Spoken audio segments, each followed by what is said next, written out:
Okay,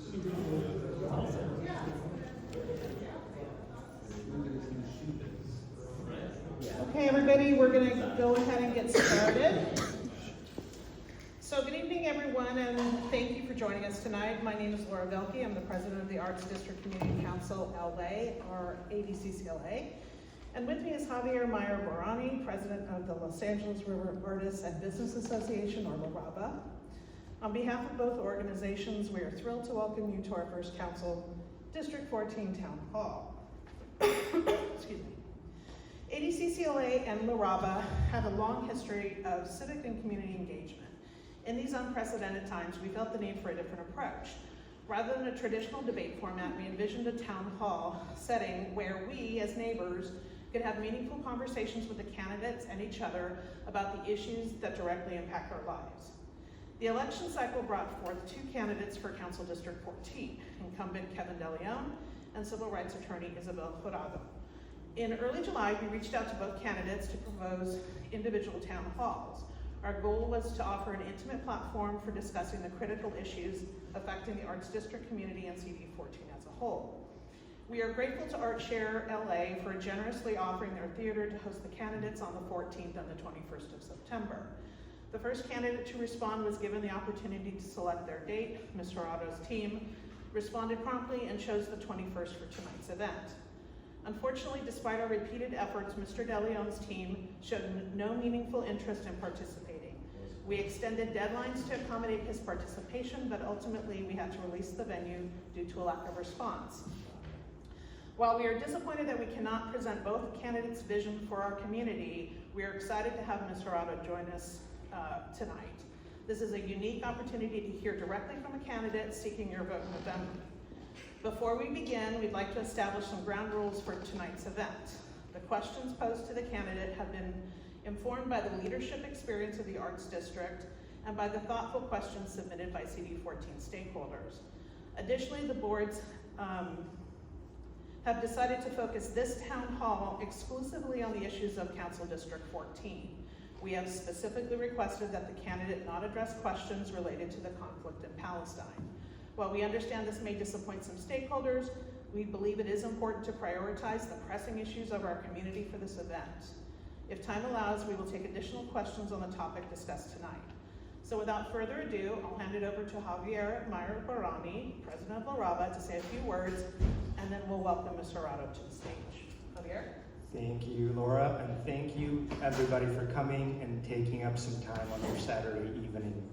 I think we should just jump right in, so please help me in welcoming Ysabel Jurado to the stage.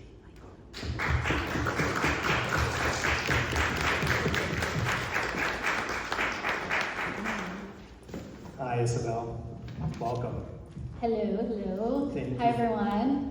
Thank you for putting this together, and thanks for having such a beautiful space. This is great.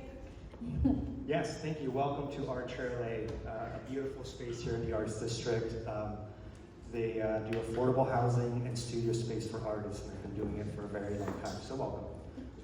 I think we should just jump right into the first question. So, what inspired you to run for public office? How have these experiences uniquely prepared you to lead this district? Right. Truth be told, I never thought I would run for office. I've been very contented as a worker bee, and all of the pomp and circumstance I actually found quite ridiculous. But, you know, I've been a daughter of this district. I'm born and raised Highland Park, still living in the house that I grew up in. I'm a daughter of undocumented Filipino immigrants. My dad migrated here without his paperwork, and, you know, like many immigrants do, they toil on, right? He was without his paperwork, was a victim of racial discrimination, wage theft, and at one point ICE even tried to get him, but, you know, he kept moving forward, la lucha sigue, and he was able to get his citizenship, and he and my mom bought a home in Highland Park in the 80s, and were able to give us a really nice life. Cut to 2008, I had just come back from my first year of private college, and I found out I was pregnant, faced with a really tough choice, had to drop out of college, went on food stamps, went to community college, and with the help of my community, was able to transfer to UCLA. And these are the personal experiences that I bring to this position, which has taught me so many things, right? Resilience, hard work, resourcefulness, and it is the story that, frankly, a lot of people in this district can resonate with as well. But it's not just my personal experiences, right? It's my professional experiences. I have been an attorney. I defended workers against wage theft like my father faced because I wanted to stop other families from going through what I went through.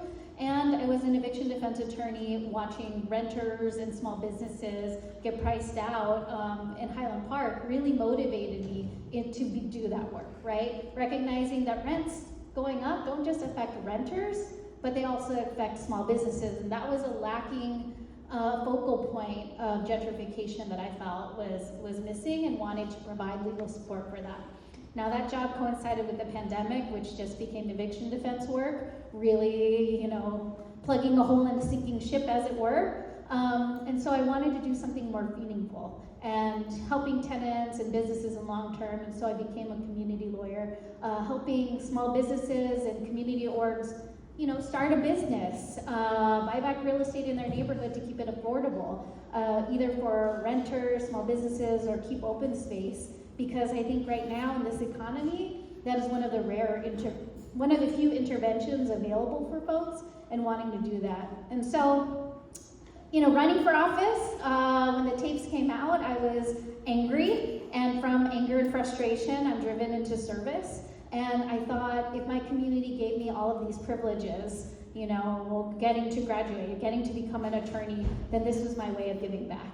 And if we were gonna make it, it would be great, but I really wasn't expecting it. And now here we are in front of you today, having this conversation, having come out on top. And I think it's an immense responsibility and duty that I feel towards this community. And so wanting to really usher us into a new era of leadership, and where people are in this position because they want to be and they want to stay, and really start helping the community heal from this absent leadership or crooked leadership that we've had. So, diving in a little bit more into your candidacy, they're neither of these is good or bad, but some candidates will run on a larger vision for a district or a city, and other candidates will run on the fix it and repair it, right? Mm-hmm. Fix and repair. I'm curious, where do you sit on that question? I'm a little bit of both, right? Fix and repair, in that we've had decades of leadership in which our council members have had limited continuity because of various scandals, whether they've resigned in disgrace or they promised us they weren't going to leave our district but ran for mayor and then left us, or now they're in prison for corruption and bribery, and we have awesome monuments to their corruption, which is the graffiti towers. And then we also have our current council member who was absent from work for 2 months and 400 votes, and yet still has a job. And so, that's what we want to fix and repair. Lack of representation, lack of continuity in services and being listened to. Like every neighborhood in this district, Arts District included, right? When you knock on their door, they say, I haven't been heard. My community has been forgotten. They always blame downtown, but they don't know that even when you go to downtown and you talk to the residents, they also feel forgotten, and there's community there. And so I think that's what we want to fix. I mean, baseline folks are asking for honesty, city services, and reliability, which seem like baseline things. Right. So I would like to fix it so that that's an expectation of service and not a demand, right?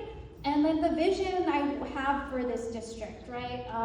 I want it to be a district where we can develop without displacing people, that people won't be worried about the next, like people are worried about it the next election of whomever it would be, but they're still gonna be living here, right? Or they're gonna be moving. Like even one of our canvassers is like, I'm not sure if I'm gonna be able to live in LA after this election, right? Just because things are getting so hard. And so fighting for better workers' rights and housing affordability, and really attacking our homelessness crisis. So these are all big things, but I think one nerdy part of my vision, which is not the sexy, like progressive political is really just making this bureaucracy, which is city government, work better.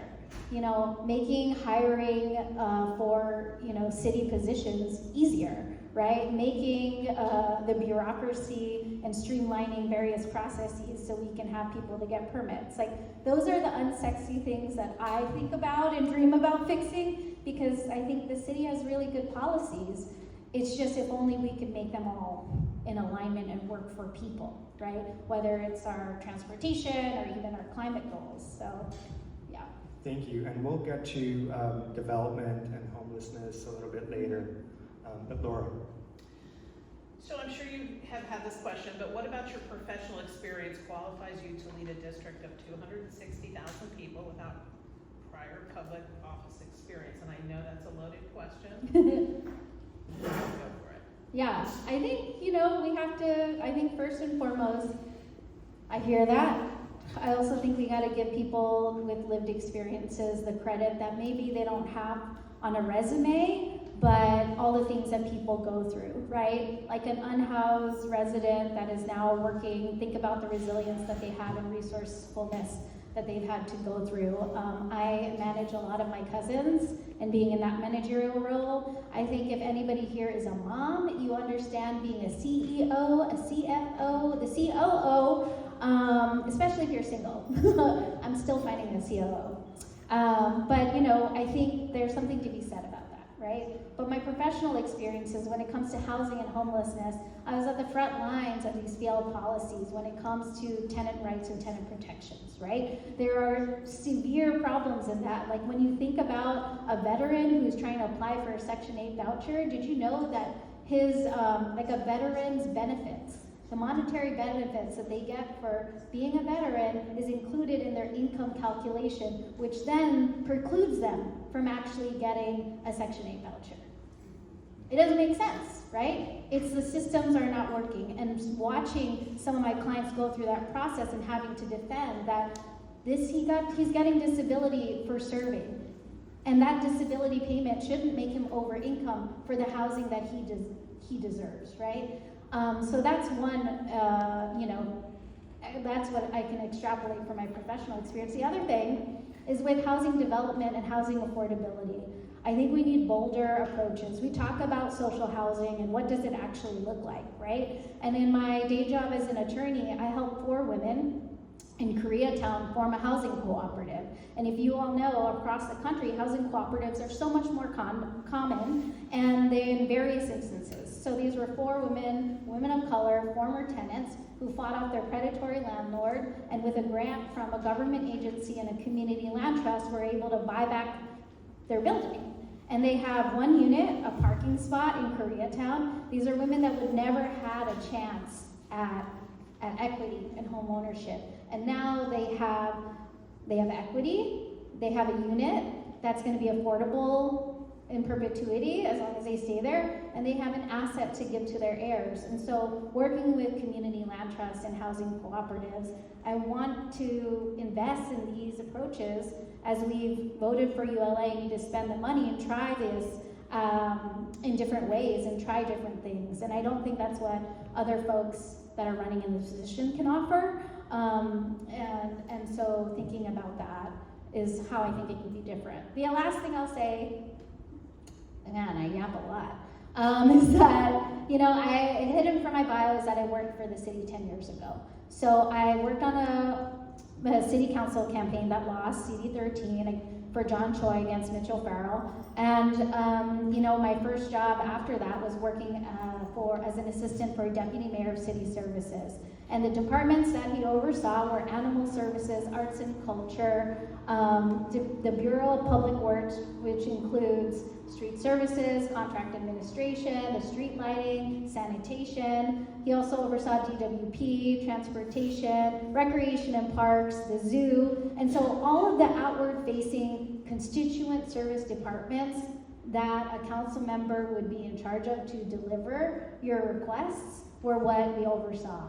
And so that gave me my local government 101, and a lot of my colleagues are still there. Some of them are executive directors of departments that are newly formed since then, like the like the youth development department, right? And I think for me, although I have these values, I know people in these departments who can hold up some things or can help hasten the process. And so knowing the alphabet soup of City Hall, I think is gonna set me apart and set me up for success if elected.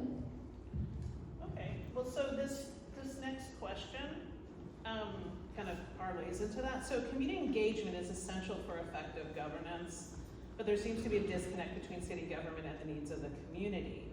How will you ensure that our well-researched voices are prioritized in decision-making over outside influences? Are you open to establishing committees to holding regular dialogues to maintain this focus? Or do you have other ideas on how we make government more responsive to communities? Yeah, I love this question because I think the answer is clear, is that I show up, right? That's why I'm here. There's absent one forum that I missed because my daughter was sick. I've gone to all of them in the primary. My opponent didn't come to them, right? I came when it was hostile. I came when I didn't know anybody. And I came because I wanted to introduce myself and get to know folks. And so for me, I am understanding that governance is about everybody. And in fact, stakeholders like all of you, well-researched and all, like that is the strength of this, especially the Arts District community, right? Is that it's like I was just talking about this the other day. It was like such an interesting case study of a neighborhood and what you're able to do. There's nary a corporate Starbucks in this neighborhood, right? Well, there's one, but how long did it take for it to get it? It sneaked in. But that's like the beauty of what maybe a neighborhood like Boyle Heights wants for itself, right? Or even, I don't know, Eagle Rock kind of likes stuff like that. But I can say that because I'm from there. But I think it's just as like an interesting case study of like how you are building community here with healthy dialogue and producing this, and so much to learn from. And you as the experts are the ones that I would have to consult. So I'm very committed to co-governing. Being a council member, you're not necessarily the idea person. For me, it's like I'm an executor, right? I'm working and governing with all of you because you are the experts, and at the end of the day, the decisions that I would make are ones that maybe I don't have to live with all the time, right? And so I need to uplift the lived experiences and the people that are doing all of the work of telling me, you allowed a development here and they planted the trees, or they never planted the trees, right? Or they ripped them out. And I'm not walking the Arts District every single day. You all are. And so learning from all of you. And so we're committed to doing that on the campaign. We've been committed to doing that, and we want to do that when we're in office. You know, having a field deputy focused on downtown, of course, having monthly town halls. I've talked about it with other candidates, having a monthly town hall with like the congressional, the assembly member district, the county supervisor, and the city level, so that we can all get on the same page in these neighborhoods, because that's part of the problem, right? The lack of coordination. I keep going to this football metaphor, but it's like City Hall is like 15 or 18 quarterbacks if you can include all of the city-wide electeds, and then you have to work with these other quarterbacks for different teams, and so there's no coordinated response, right? So wanting to do that and being available is definitely key to what I want to do. Okay, so speaking of development, the downtown area, the Arts District, has recently there's a new zoning plan that's been passed by the city of LA, which allows for a lot more housing in all of downtown, and specifically here in the Arts District, which used to be manufacturing. You've been seen both as anti-development and an advocate for affordable housing. So how do you reconcile these positions at the council district level? Do you support building housing in city or government-owned property? Do you believe that the housing model needs to change to something else? If so, what? Yeah, I mean, we've already, I think it's a mischaracterization to say I'm anti-development. I'm for development, right? I'm for development without displacement. I think if a project is for affordable housing and in the process we're making people homeless without any housing solution for them, then I ask the question of who is this affordable housing for, right? And I think having that question is important in how we think about doing this, right? But I think, you know, I want development, right?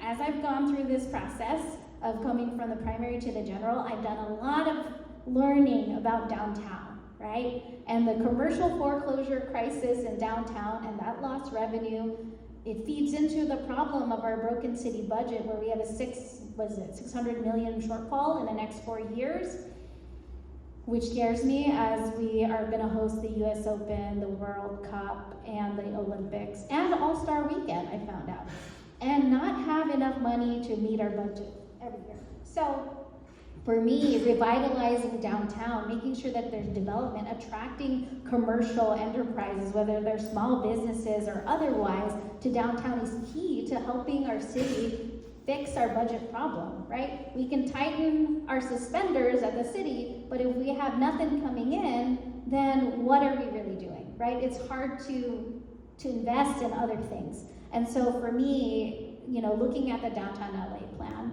2040, and the adaptive reuse ordinance in there, and looking at, I mean, honestly, at the end of the day, it would be looking at all of you to say, what are the spaces that you think are right for development, right? Because with the community input from the outset, it helps us inform what developers can come to the table so that we can break ground as soon as possible, instead of it being mired in controversy or, you know, just like, you know, legal battles that can take so many years, which for us in this economy is like costing us, every year that goes by, a unit for homelessness or for affordable housing went from $400,000 a unit to $700,000 a unit. So every year that these projects languish and go by is a missed opportunity. And again, the city is broke, right? And so trying to figure out how we can develop the area and do it wisely. So I would like to maybe just stay here for a little bit and, you know, dive in a little bit deeper. I mean, you know, again, the government-owned properties, is that a possibility for housing development?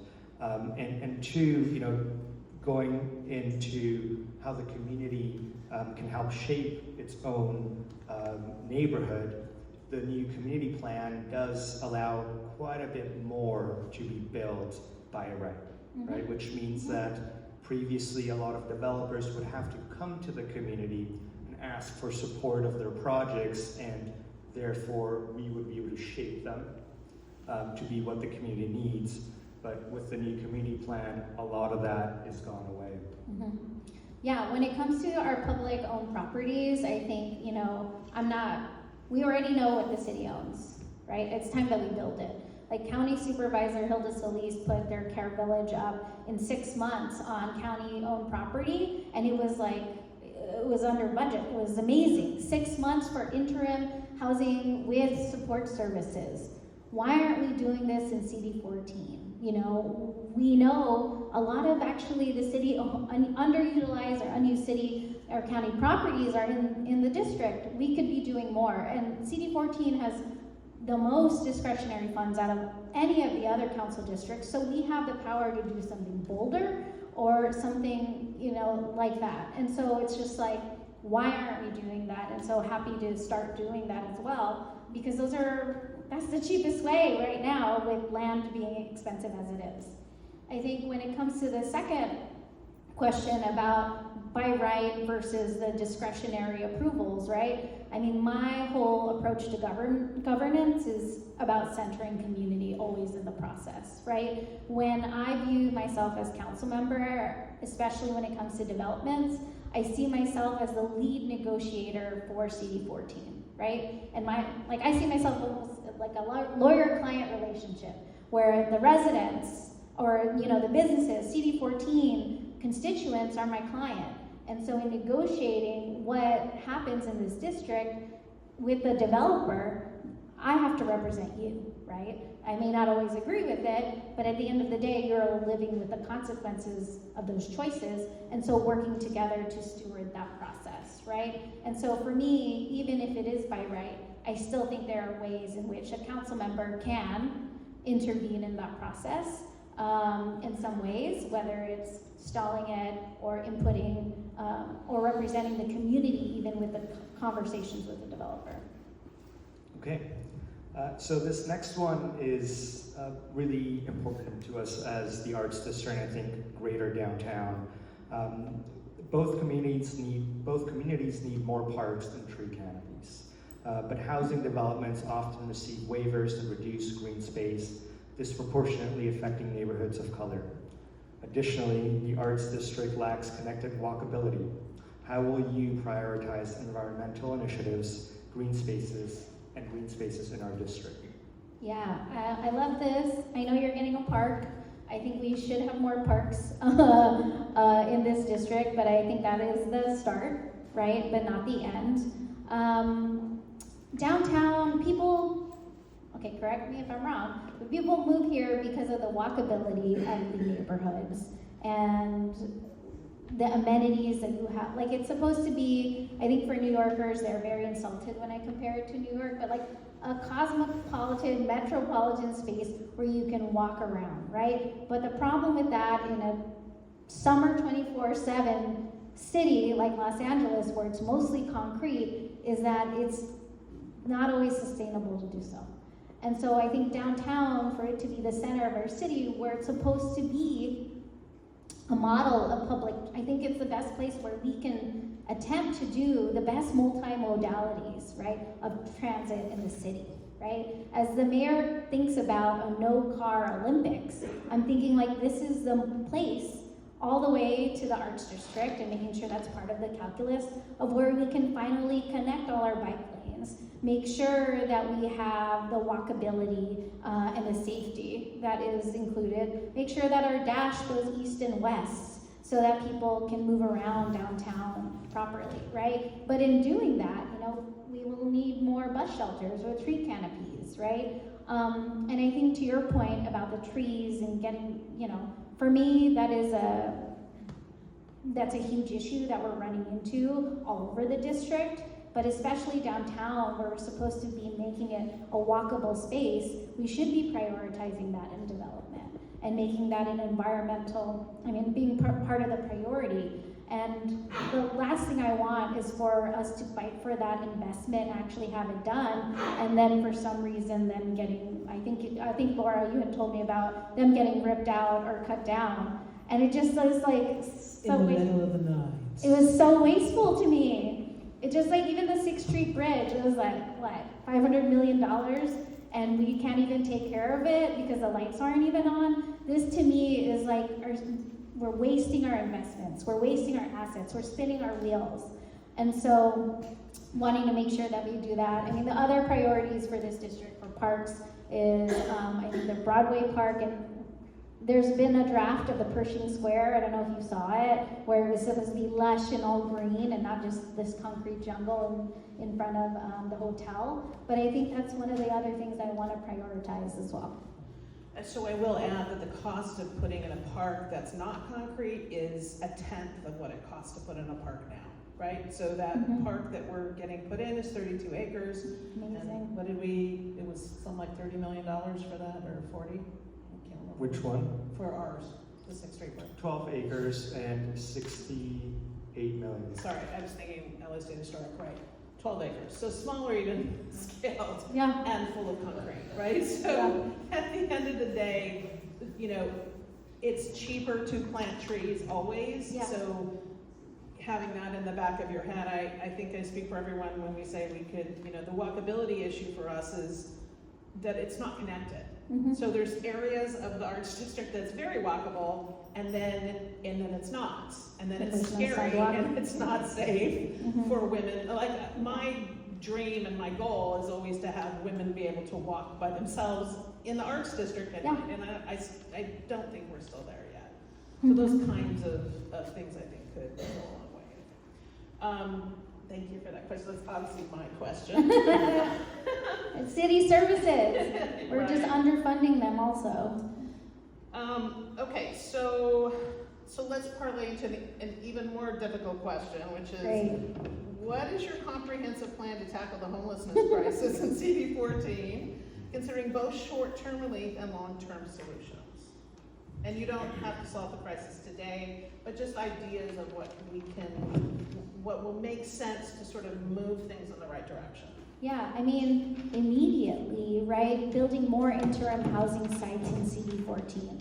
That's one, and having a safe park site for RVs. In CD14, I think there's only been 3 interim housing sites which are, that have been put in by the council member, whereas in CD13, in the same time period, there's been 8, right? Why is that? Especially when we have a model like Supervisor Solis's Care Village. So 6 months, if we can, what is that, in 4 years, every 6 months, that's a lot. Especially as we are still not producing housing, affordable housing and transitional housing at a rate that matches up with our unhoused residents, right? The Safe Park site is a place for the RVs to park. We don't have any in the district.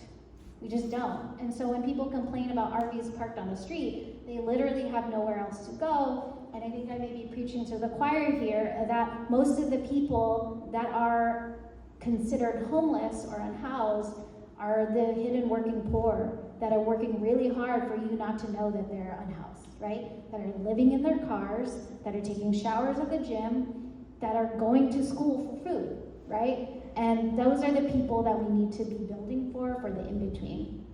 The second thing that I would say about, it's like the short-term, long-term, comprehensive. I mean, for that one, I'm like, the homelessness crisis, even like the immediate approaches, I'm like scanning my brain. So if I'm closing my eyes, it's like a pianist playing, a symphony. That's what I'm doing right now.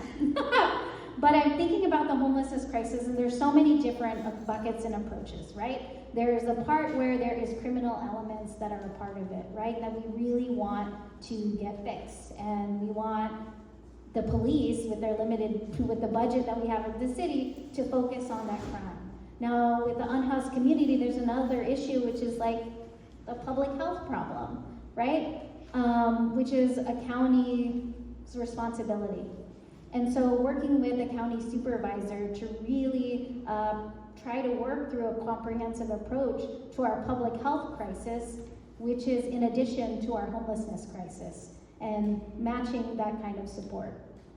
I think in relation to Arts District, when it comes to Skid Row, there is a lot of organizations down there. Like, I think it's over 150 that are down there in that small radius. And yet they're uncoordinated. And so wanting to create a task force with the county supervisor and really kind of marshal and lead all of these groups to work on this homelessness issue in that neighborhood, at least, because right now, I'm gonna go back to my football metaphor, because it's all I got right now. I'm working on other ones. But the football metaphor is that there's just like 8 quarterbacks down there and like no running backs. You maybe have a kicker, but who's gonna pass it to the finish line, right? Or the touchdown? We're working on it. We're gonna get there. The end zone. Okay, I can't. My daughter had a soccer game today. It's still not a finish line of that game either. But thinking about that coordinated approach. And the long term is always going to be about building housing, streamlining the approaches, but it comes with a cost of this by right issue, right? And so how do we navigate that? How do we make sure that workers are represented in that process? And that's a tough question that I'll grapple with even further when I'm in office. And the last one is out of my hands, in that for homelessness to really end, our economy really has to change, right? It's become a rat race, especially when it comes with how much people are making, how much housing continues to go up, and so I think there's a more global response. Oh, the last one, the real last one that is still in my purview would be tenant protections and making sure that people can stay in the housing that they have to prevent them from becoming homeless in the first place. And the group that's growing the most are seniors. And I have one story from my job as an eviction defense attorney, which is really awful. It was a husband and wife. They got married a long time ago. His wife had a rent-controlled unit, and they never added him to the lease. And she died of COVID, and he got evicted because he wasn't on the lease, despite having been there. And so living in an RSO unit, living on Social Security, and survivors now Social Security, where was he gonna go that was comparable, that he could afford after having 40 years of a rent-controlled unit, right? And so stopping the eviction to homelessness pipeline. Yeah, I couldn't find a shelter for him at the time, so he's like, I guess I'm just gonna live in my car. And he had no more support network because he was an aged Angelino. And so stopping that pipeline is super important. So just to follow up on this topic, you are in support of repealing Municipal Code 4118. This is the ordinance that does not allow encampments in the public right-of-way. This ordinance over the last 3 years has placed only 2 unhoused individuals into permanent housing at a cost of $3 million, with many of these people returning to their original encampments. What will you implement in its place if this repeal is successful? Yeah, thank you for that question. I mean, I think one of the phrases we say on the campaign when we think about policy is like, you can't keep doing the same thing and expect different results. And if we are bold enough to try new things, I think we can also accept when they fail. And with approach to homelessness, I mean, I understand the purpose of 4118, right? But it's not achieving its goal, right? I don't, like as a mom, I do worry about my daughter, like, walking down the street, right? I don't condone folks masturbating in front of schools or the drug use that is happening or all the crime those are already criminal, right? And the police should totally be focusing on that. But when it comes to our homelessness problem, we really need to actually provide them with the outreach to get them into transitional housing. We have to make more that exist to actually put them there and make it accessible, right? Part of why folks don't want to come off the street and go into some of the transitional housing we have available right now, it requires them to give a lion's share of their things, right? If you have been unhoused for 7 years, and now you're given 3 days to get rid of most of your things, and that is your whole life, that can be really debilitating, especially if you've been unhoused for 7 years, you've lost even 3 days of being unhoused, you lose your dignity, because imagine how many times people choose to not look at you and ignore your humanity every single day. Now multiply that by 7 years, right? And then your stuff, which has become your kin almost, you have to dispose of that. It's a traumatic experience. The other thing is they have to get rid of maybe sometimes their pets, right? Like going to a shelter, you can't go in if you're not clean, you can't bring your puppy, you can't bring your stuff, so you have to leave it on the street, which 1,000% gets stolen, and your precious things like your medicine, or your ID can push you further into homelessness and put you at risk if you even had a Section 8 voucher that was going to you. And so why would you go inside, right? So making transitional housing services, shelters work with services and making sure that we have a place for their storage. Because if it's raining outside and the shelter's only there open overnight and you're gonna risk losing all your stuff and your pet, then you're not gonna go inside, right? You'll take the tarp. Right? And so making sure that works. The other thing is, for the folks that are outside, that's what's most visible for our homelessness problem, right? But those folks are dealing with mental illness, And that's a public health crisis that is happening that definitely needs to be dealt with appropriately. They may be refusing services, but that's partially because they may not even know they're outside. And so working with the county supervisor, Hilda Solis, to make sure that we have a comprehensive response. The city creating another department, which it's gonna probably underfund for mental health, it's not gonna work. So maybe we should just combine forces to work together to figure out these solutions.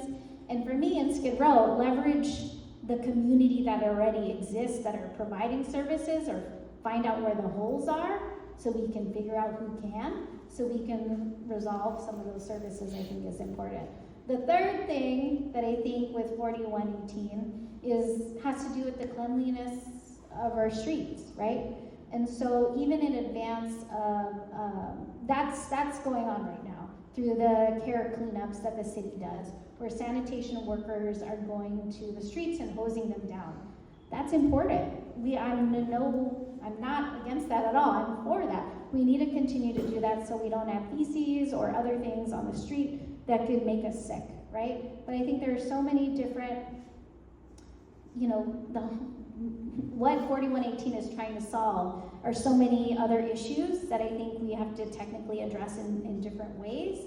And that's just the way that I've talked to advocates on the ground on how we should be approaching it better. And also y'all can hold me accountable when you're saying that doesn't work.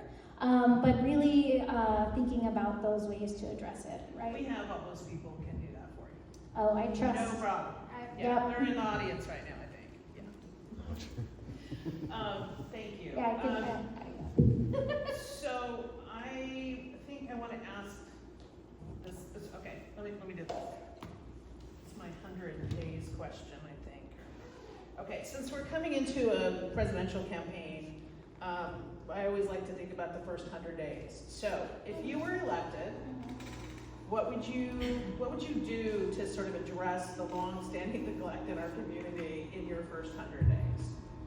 I mean, the first thing I would do is, schedule a town hall like this. I think going on the campaign trail, I feel like is necessary for every elected official because it forces you to go into communities and talk to people instead of talk at them. And so I definitely want to come back and listen to all of you more, and then also assess and then have a newfound, as I'm learning, what are the tools that are available? What are the limits of those tools? What are the limits of my ideologies, right? And come to you open with that as well. Because that's also something that, I'll be frank, is I'm learning as I'm going, right? And you are the experts, and I'm not someone who's shy of saying, I don't know enough, I need to learn, or I'm figuring out and I'm going to change my position on something. So definitely would love to have another town hall to meet with this community.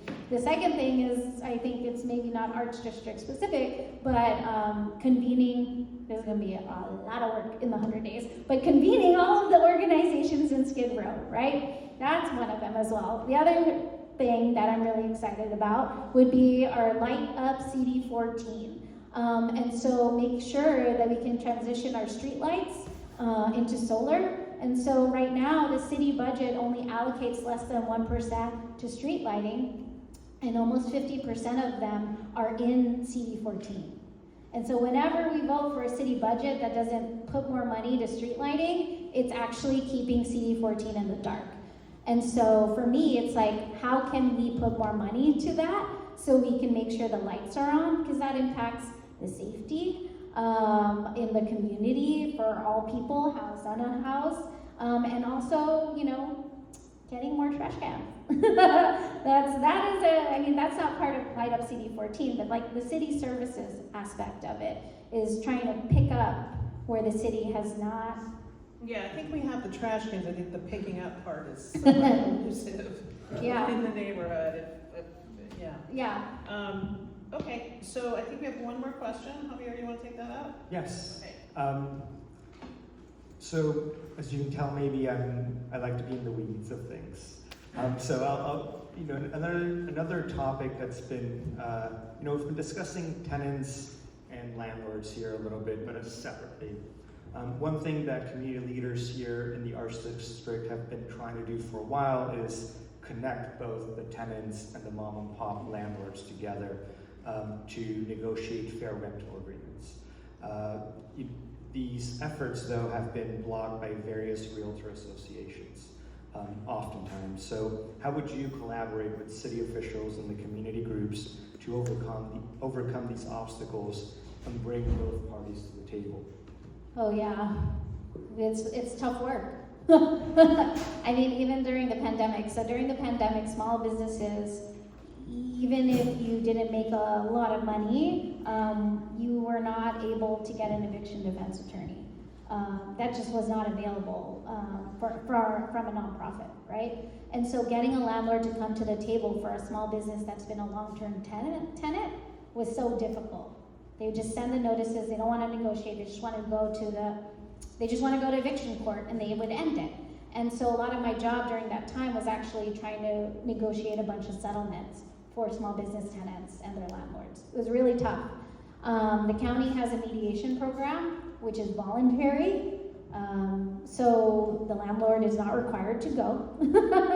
And so this is important to me in trying to get the parties together, right? I think evictions are harmful for the small mom and pop landlord as much as they are for a tenant, because it's expensive for everybody involved, it's emotional. And so for me, being the attorney that I am, I think trying to leverage my relationships with the local nonprofits to have these, facilitates these negotiations. I think Have that's some ideas for I love ideas.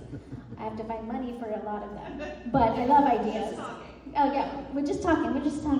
But the other thing is also thinking about, my opponent is like backed by these realtor associations. He's taking big corporate development money that goes at odds with some of these interests and willing to sell out the community. So even though he says, he's for renters' rights, he's having these big developers, these Blackstone funded folks, bankrolling his campaign. I think I forget the number, almost half of his donations are from out of state, big multinational corporate or something like that. But they're out of state, they're not invested in our communities, and I think making sure that these small, businesses and these landlords can find an agreement is a benefit of the local community, right? Not just some absentee, multinational, faceless corporation that's just trying to, make profit.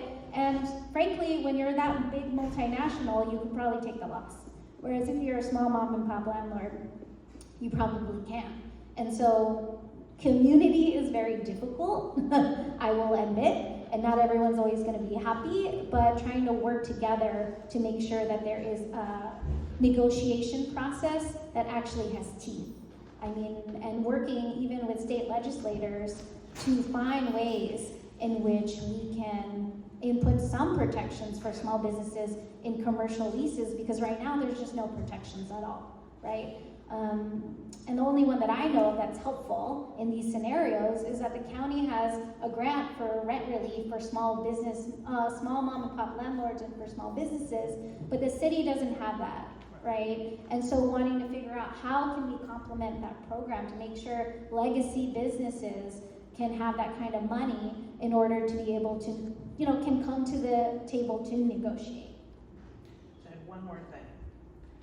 Can I follow up on this first? No. No?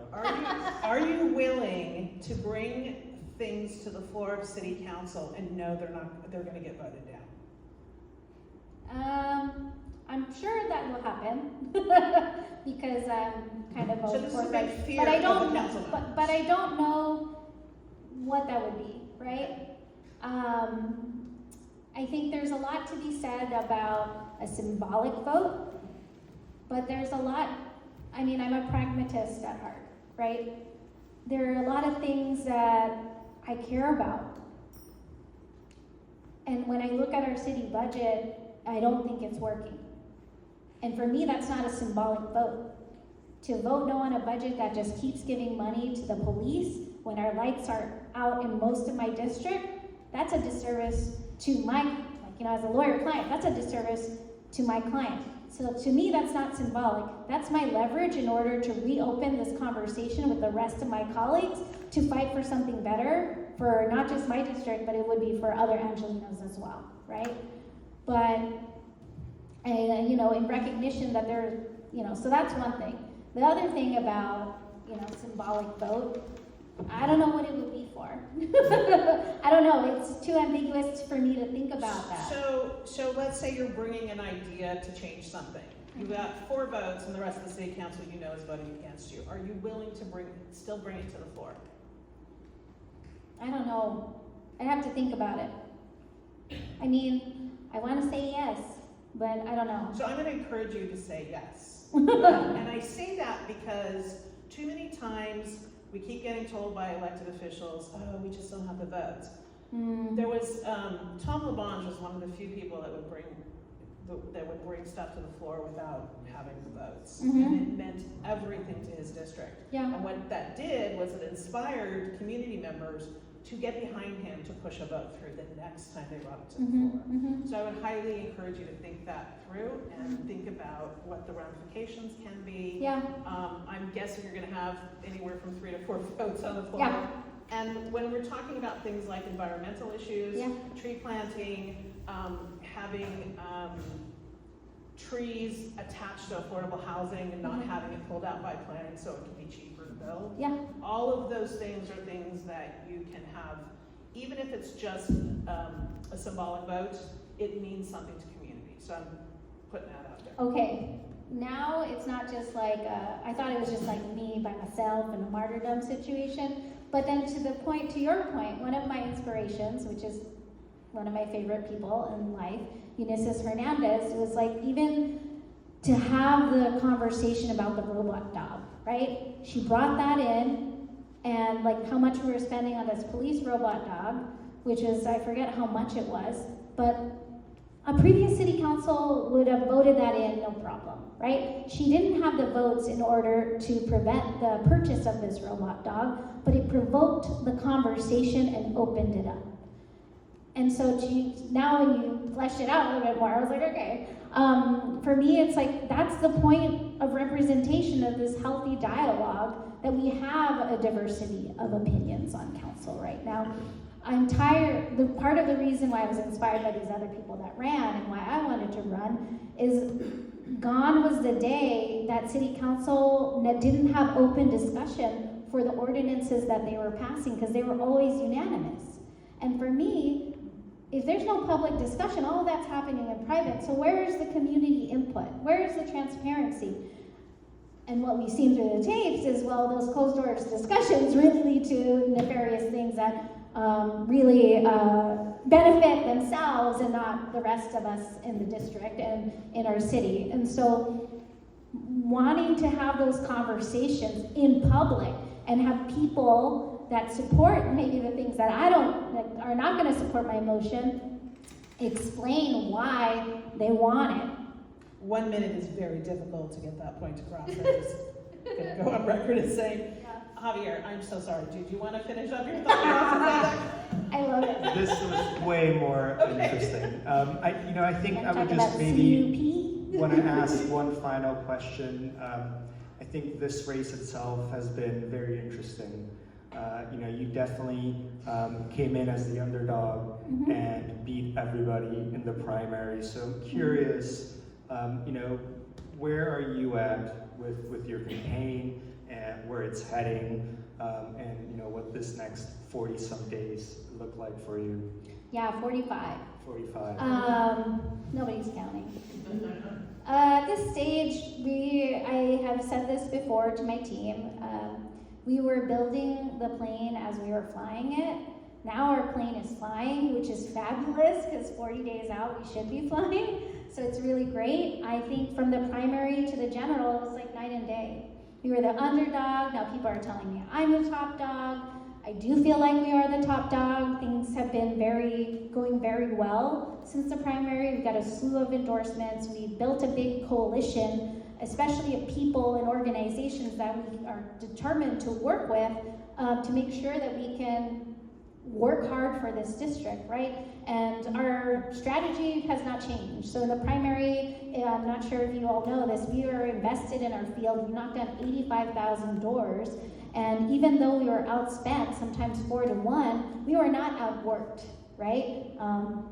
And so my team is continuing to do that work. We started early. We started in June. We've been out there 7 days a week. We have postcarding. We didn't even send a single postcard in the.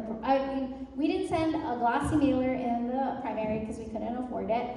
But we sent 3,000 handwritten postcards. So we are upping the ante. We're doing 10,000 this time around, and we're doing it weekly. But we're doing what we do best, which is voter contact in forums like these, making sure we meet folks. But we feel fairly confident as long as we don't fuck anything up, as it were. I think we will finish what we started. And one thing that maybe you didn't know about me, but maybe you'll know about me now, is when I take a shot, I make sure I don't miss. I mean, I was like talking to someone about Kamala Harris, and the comparison came up about the presidential to the local, right? First woman, Asian woman, attorney, and I just said, well, the difference between me and the vice president is that I passed the bar the first time. I'm not saying I'm smarter or anything like that. I did it with an 8-year-old too, but there's something different about me. But I'll definitely work hard, and we're shooting our shot, and my team is here. I want to give a shout out to our fabulous campaign team, our downtown organizer, Lavender. Put your hands up. Yeah, put your hands up. This is the first, so we've committed on our campaign an organizer focused on downtown. Lavender has been onboarded in the last month, but definitely should be your point of contact for any feedback or follow-up after this. Great. So that concludes our questions. I would like to open it up to the audience if anybody has 1 or 2 questions before we close this down. With a little bit of experience, I had. What's your name? Michael Hope. I'm vice president of LARABA, actually. Thank you, Michael. Local businessman. I've been in the arts district for about 10 plus years now. A lot of focus I did over the last years down here was on homeless housing and veterans housing. An experience I had was that we were going to house 85 people in modified. Can you speak up a little bit, Michael? In modified shipping style containers. Mm-hmm. We made arrangements with one city council member, Herb Wesson, and that project was to bill out with city workers that definitely know how to hook up plumbing and definitely know how to hook up electrical. Yeah. And it was scheduled out at about $1.8 million. Okay, give me 1 second. Michael's talking about a previous, with his wealth of experience, a project where they were going to work to house 85 veterans, and it was going to be built by city workers, and it was going to cost $1.8 million. And within the next... With council member Herb Wesson. Yeah. Right. And within 30 days, that turned into a 100-point RFP on a $4 million buy-in from the developer with a buyback system, with a repayment system from LA. It was to be a pilot program on the park near, on the tennis court, the one that he built.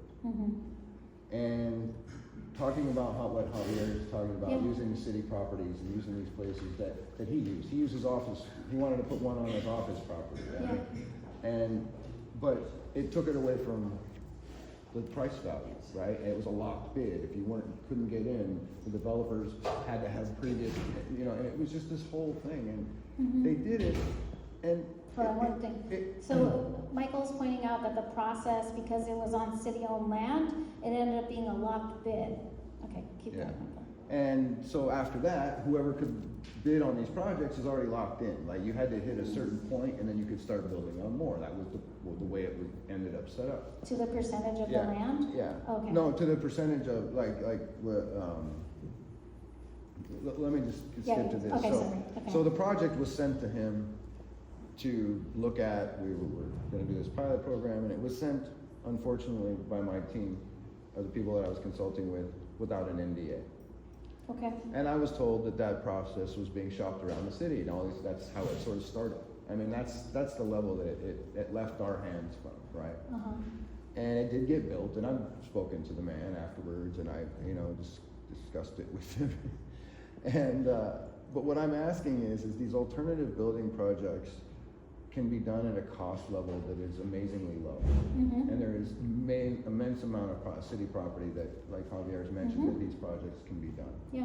And also using these projects to build medical facilities and psych facilities that people can be treated and be welcomed in. Whether they go or not, they should be told that they have that service. Right. There should be billboards, there should be signs, this address, this, how do you get there? You know, there's a lot of work that can be done with these alternatives, especially putting the medical and mental out there as well. And are you someone that it could help us fight to put this alternative housing type of models into the city?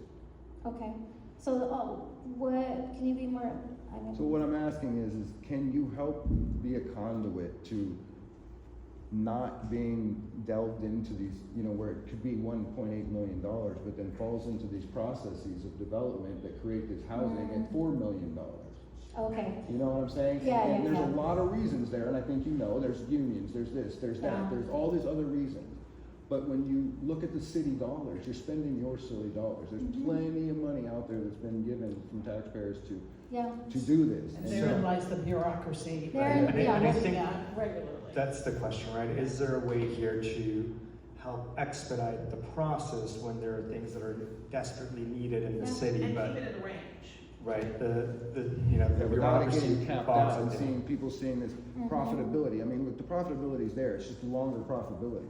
You know, Yeah. you gotta get people willing to wait for their money rather than get It's it. starting to tell clients that they can take losses by investing in affordable housing.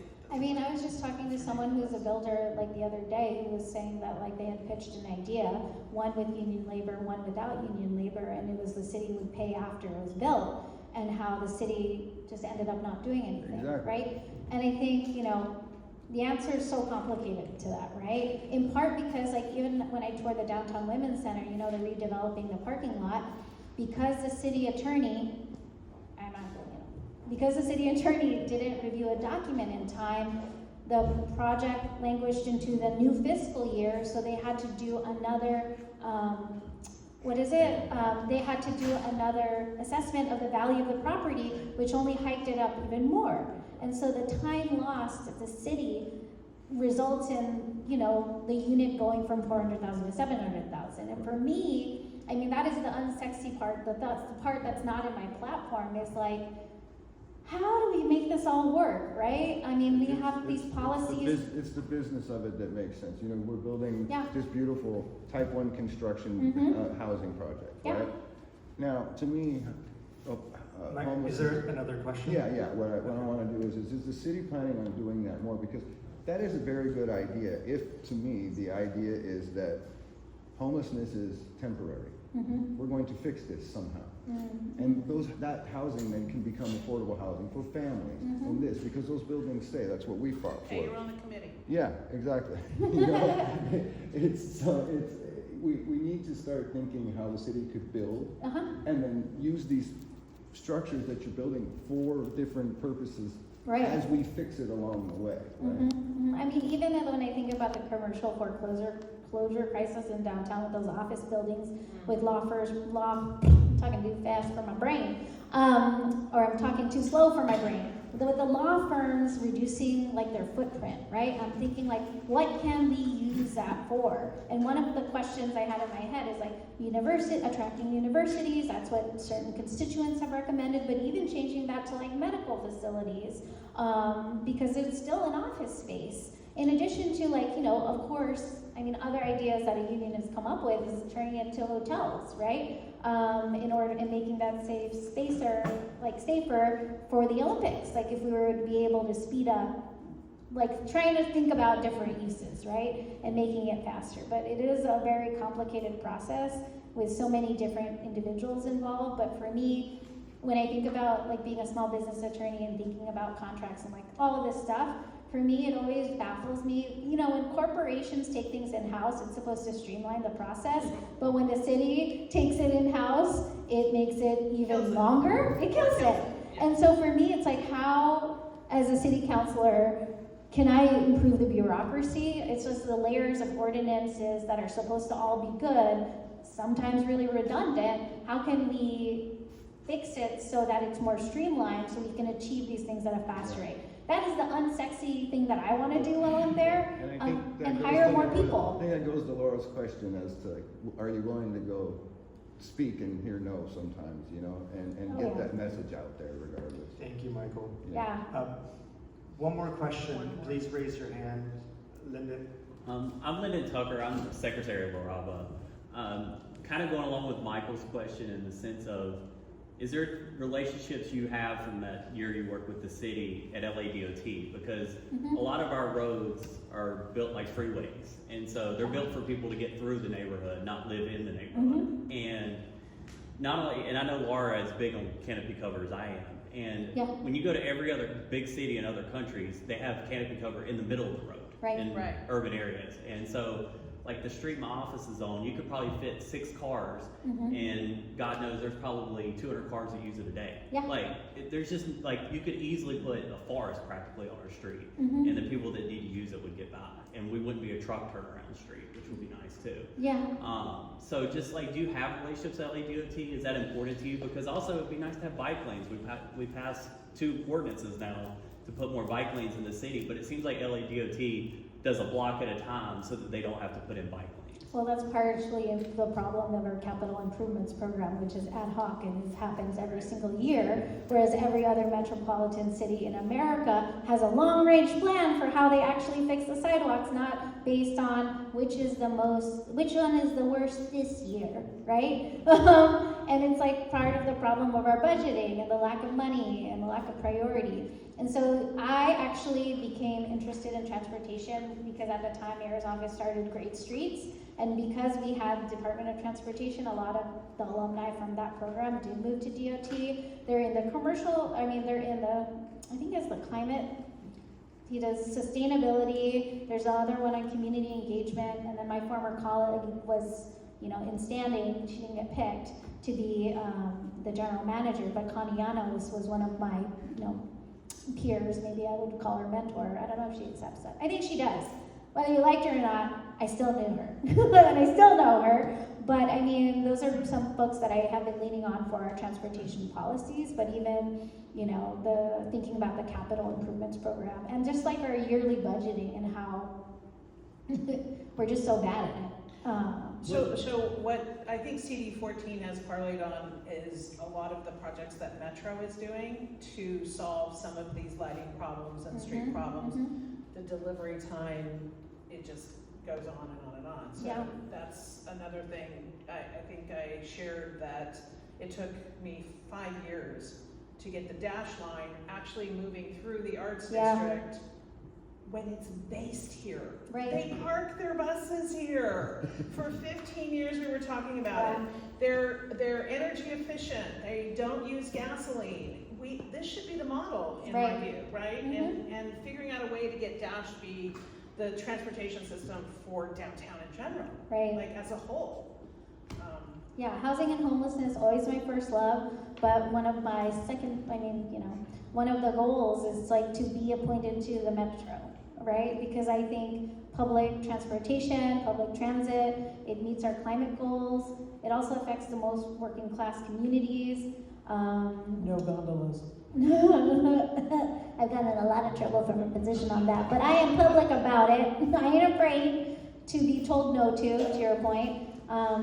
If I was afraid of that, then I would have not run, because they tried to scare me out of it and told me I was a loser. But I'm a winner, and we're gonna win again. So I know how yours like, we gotta do this well. Okay, we have 5 minutes, so one last question. Go ahead. First off, my name's Peter. Thank you for being here. We all appreciate it. What are your thoughts on changing the WEZAR and Planning Commission's regime of disrespect and abject neglect of the artists, the people who are the backbone of this neighborhood? Can you say more about, I feel like you're talking personally, or like you have a specific. Of course, it's a personal question. The artists in this neighborhood have not been well served by Jose Wizar's decisions to ignore them, and that continues through the Planning Commission. Many of us have been to those meetings and found that when we ask for quality of life issues, we are completely ignored. That goes to noise, that goes to the issues that you've discussed today, such as trash and trees and making it a decent neighborhood. Yeah. We were told, quote, and we've all heard this, you moved here, that's your problem. We have bars now that are not helpful. We never wanted them. We were told we wanted them. We don't want them. We got people throwing up in front of our building among other unnice things.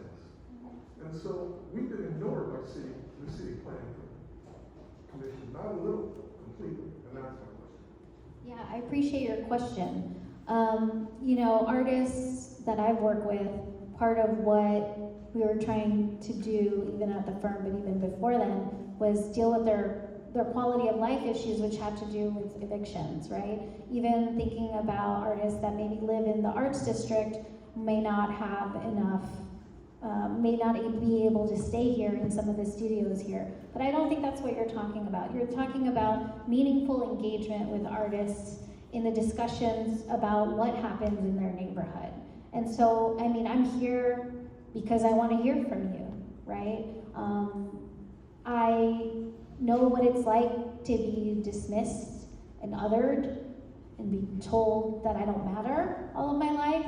And that was a foundational point of what this campaign is about. And that's why I'm so committed to governing with co-governance and having these community meetings, even if it means having difficult conversations or being in conflict. I'm okay with that. In fact, sometimes I need it. I need to be told because I'm not living in the arts district. I don't know what's going on. So for me, I welcome that conversation to hear your feedback on what's happening in the community. I mean, that's really important for me when I think about development, having meaningful community input and community support for projects that do happen in these neighborhoods. I think some of what he's talking about is also a disconnect where the sort of businesses are given priorities over the nature of what's happening in the neighborhood. So they can't sleep. The sound is so loud. A lot of the stuff that businesses are doing, they're doing to stay alive, or they're predatory, whatever the case may be, but they're doing it illegally, and we have nowhere to go to make it stop. We can file complaints, but again, we talked before you got here about organizing it. I'm really glad to see people showing up because it makes me so happy. I can't tell you, I'm a community organizer I'm 60 years old, so 40 years. Yeah. So it means a lot, and it's real. And I think what they're saying and what I'm starting to hear in doing the land use stuff is, too much noise, too much barfing and alcoholism in the streets, too much. I mean, we jumped the shark on the limit of liquor license in the neighborhood 10 years ago. They just, we just had no control over it because every restaurant, in order to survive, needed to have alcohol on their menu because that's how they're paying the rent of the crazy commercial leases that these folks are in. So it's just this compounding problem, but at the end of the day, they're sitting in the same place that they've been. These are OGs there's a lot of OGs in the room tonight. Yeah. So we've got OGs from Skid Row, we've got Arts District, I think we've got some folks from Lincoln Heights. Awesome. So, I think everybody that's here and that will be watching, a lot of folks told me that they couldn't come tonight, but they were really excited to see the video. So Yeah. What was your name again? Thank you for that. yes. Well, my name is Peter. That's an extremely accurate summary. And Thank you. I appreciate you saying that. Well, when I talk about revival, thank you for the question. Thank you for the summary or what is it? Clarification. Yeah, I'm like the spark notes on it. I think when I think about revitalizing downtown, I don't want to do it in a vacuum. I don't think you can lead in an island. And so when we're talking about attracting small businesses to neighborhoods where there's businesses that are vacant, then I want to talk to the community members and ask, what's missing in your experience here? Do you need, I've talked to a couple folks, they're like, I don't know where the shoe repair is, the closest shoe repair. I walk in heels in concrete a lot more than I used to, and man, I see the cobbler a lot these days. But like things like small business amenities like that. I know other folks are like, we wish we had a school, you know, whether it's for young age children or older or even high school. That may not appeal to you, but I want to have those conversations to see what are the alternative businesses that serve for your livelihood and purpose. Is it a cheaper grocery store? I get a lot about Trader Joe's. Trader Joe's parking lots are already bad, so maybe downtown is the best place. You don't have to drive there or park. They didn't want to come to the Arts District. I don't know if it was because of the rent, not sure, but we did look at that a while back, and I think that would be the only chain that everyone would be. We would probably welcome a Trader Joe's. But just to think about what are the other options, so it's not just 25 bars in one area. I mean, in Highland Park, we're having that fight now because it's also a fight for parking. It's a fight for it's a nuisance issue. It's like all of those things for families and all the other things it attracts. And you know, I think these are the conversations we want to be able to continue to be having with whoever our council member is. With that, I want to thank you all for being here today, sharing your Saturday evening. Thank you, Ysabel, for coming in and sharing your plans for Council District 13. Your engagement and openness is very much appreciated. We also want to thank everybody who shared their questions online. All the questions we gave her were based off of those. All of you who shared some of your questions in the RSVP. And thank you to our boards, LARABA and ADCCLA, who put this event together. Also, a special thanks to ArtShare, the space that we're in here. Your support really has been instrumental in bringing us all together. All right, so as we wrap up here, please take a moment to introduce yourself to Ysabel Jurado. We have about 30 more minutes here, so please take advantage of that if you haven't already. Say hi, and let's keep the conversation going. And don't forget to register to vote. Cast your ballot on November 5th. And thank you again for your participation and enthusiasm. vote. Be the people, guys.